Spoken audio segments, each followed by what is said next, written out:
So in today's video, we'll be doing part 13 of our KaiserOst series. As we know in the last episode, Russia went communist and now is aligned to them.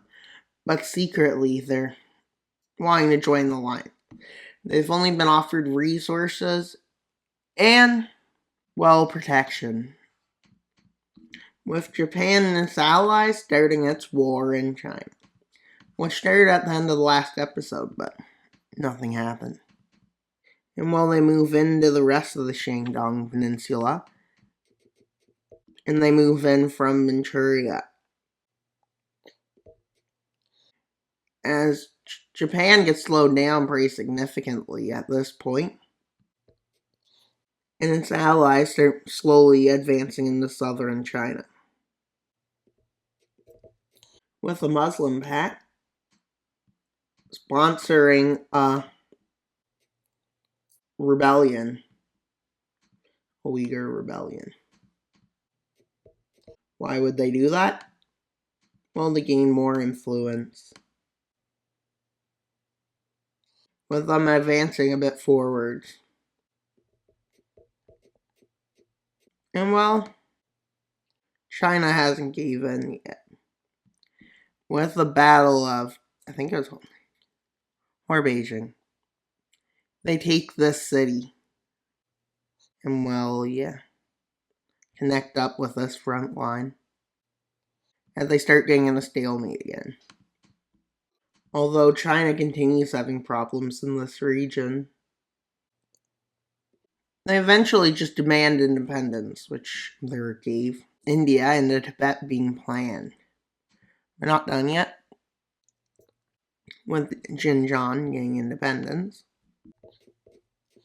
Well, major cities start falling. And well, they start getting encircled here. But they don't get encircled, they just move out. With the two southern fronts making some gains. Although these gains are really slow and costly. But these two allies, well, three, because Malaysia is helping them. Siam and Vietnam and Malaysia, I guess still call them this time. And well, Japan seizes another one of China's islands so they can make a, what do you call that? A wall of Japan. With Japan making a landing right over here. And this landing quickly moves over and connects with this front, which makes this front a bit bigger. Which goes until this front looks something like this. And while China's holding a fierce resistance. They even make a nice counter-offensive here. Why is this nice? Because it makes it harder to supply that one area. Well, not much. Here. Let's go look around. Anything of interest to happen? No. Except the Western African Union goes communist. Has a communist coup.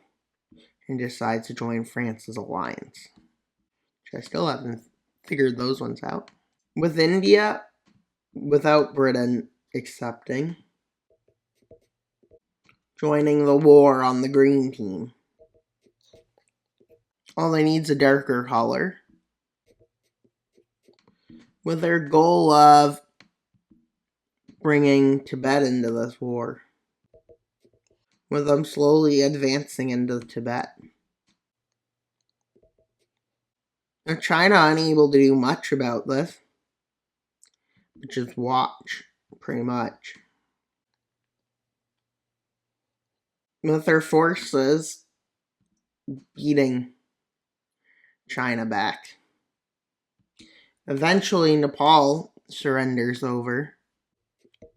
And about here, they lock into stalemate with China. With Russia deciding to intervene in some way or some form.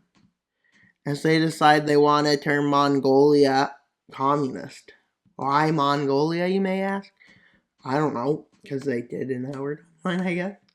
No, really, because I just want to show a win. With them advancing to about here, due to this being like their only front of concern, they could easily do it. And they negotiate to get they take all of Mongolia. And China accepts it because it makes it harder to fight, along with the Tibetan territories. Because, well, their biggest concern is staying alive. And those aren't really their main areas. And while an advance is made here, and over here, as they have the troops out of where Mongolia was. As they continue into these regions, China is losing control quickly as they're kicked up north. Who's going to tell them not to? I wonder. And well, that's pretty much all for today's video. Please like and subscribe. Like, share, subscribe so we can get to 2,900 subscribers by September 1st. And we can get to 3,000 subscribers for the next subscriber special. Bye, guys!